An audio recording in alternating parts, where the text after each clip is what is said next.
बिस्मिल्लाहिर्रहमानिर्रहीम। बिस्मिल्लाहिर्रहमानिर्रहीम।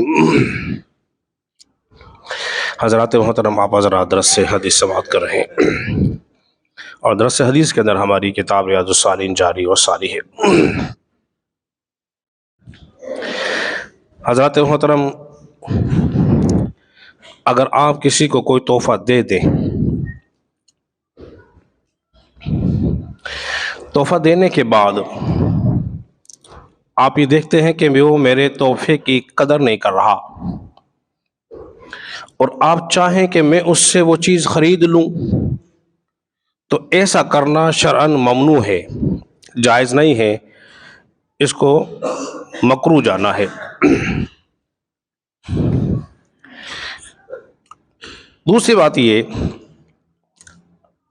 पहले ये बात समझाई गई थी हदीस के अंदर, किसी को कोई चीज़ देकर तुमने एहसान नहीं जताना, एहसान जताकर उसको अज़ियत नहीं देनी।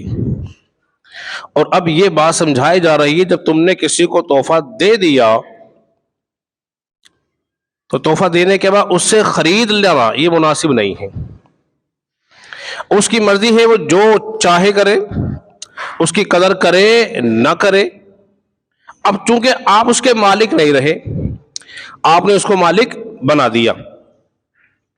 हदीस के अंदर आता है, उमर बिन खत्ताब रज़ी अल्लाह अन्हु बयान करते हैं कि मैंने अल्लाह की राह में घोड़ा किसी को दे दिया, वो घोड़ा उसके पास रहा, लेकिन मैंने देखा कि वो उस जानवर को, घोड़े को जाया कर रहा था। जिस मकसद के लिए जानवर को रखा जाता है, अगर वो मकसद पूरा ना हो तो फिर क्या होगा, वो चीज जाया होगी, बेकार होगी। तो मेरे दिल में ख्याल आया, क्योंकि अब इसमें तो इस्तेमाल की रही नहीं, मैंने दे तो दिया इसे, तो क्यों ना मैं इसे खरीद लूं और अपने इस्तेमाल में लूं।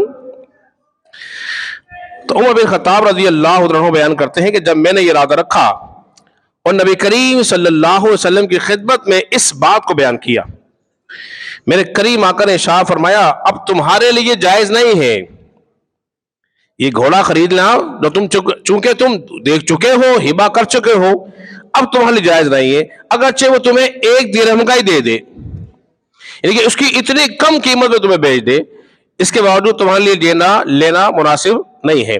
आखिरी बात फिर अपनी गुफ्तगू खत्म करता हूं। इसी तरह एक किसी और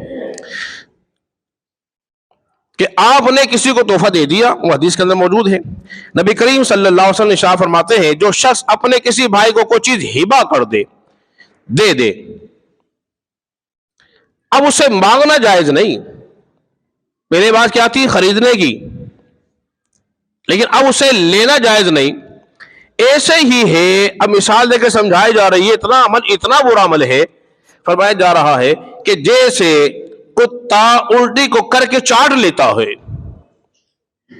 तुमने किसी को तोहफा दिया, दे के उससे वापसी मांग रहे हो, तुम्हारा यह अमल ऐसा है जैसे कुत्ता उल्टी करने के बाद उसको चाट लेता है। कितने बुरे फेल से इसको तशबीह दी गई है। तो मालूम यह हुआ, किसी को कोई चीज देकर एहसान नहीं जताना, इससे तकलीफ होती है। दूसरी बात क्या मालूम हुई कि किसी को देने के बाद कोई चीज उससे वापसी लेना यह भी मुनासिब नहीं है, इससे भी उसको तकलीफ होती है। अल्लाह रब्बुल इज्जत की बारगाह में दुआ करें, खालिक के कायनात हम सबको समझने और अमल पैदा होने की तौफीक अता फरमाए।